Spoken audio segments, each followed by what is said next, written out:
महाराष्ट्र राज्य कबड्डी असोसिएशन व धुळे जिल्हा कबड्डी असोसिएशन यांच्या मान्यतेने कुमाईन क्लब धुळे येथे धुळे जिल्हा अजिंक्यपद निवड चाचणी कबड्डी स्पर्धेत SRB इंटरनॅशनल स्कूलच्या वर्षा पावरा, प्रेरणा पावरा, जान्हवी पावरा या 3 खेळाडूंची 24 ते 28 जानेवारी 2024 रोजी Netaji Subhashchandra Bose boys military school Lokseva Pratishthan Pune येथे होणाऱ्या किशोर किशोरी राज्य अजिंक्यपद कबड्डी स्पर्धेसाठी आपले उत्कृष्ट कबड्डी खेळाचे प्रदर्शन करत या 3 खेळाडूंची धुळे जिल्हा कबड्डी संघात निवड करण्यात आली आहे।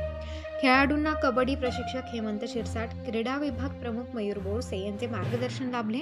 या यशाबद्दल SRB इंटरनॅशनल स्कूलच्या अध्यक्षा भाग्यलक्ष्मी बाविस्कर, चेअरमन डॉक्टर धीरज बाविस्कर, संचालिका मानसी बाविस्कर, मानव संसाधन अधिकारी प्रवीण देशमुख, प्राचार्य सुभाष पटले, प्राथमिक विभागाच्या मुख्याध्यापिका निवेदिता दुबे, सीमा पाटील, सर्व शिक्षक वृंद यांनी अभिनंदन व शुभेच्छा दिल्या आहेत।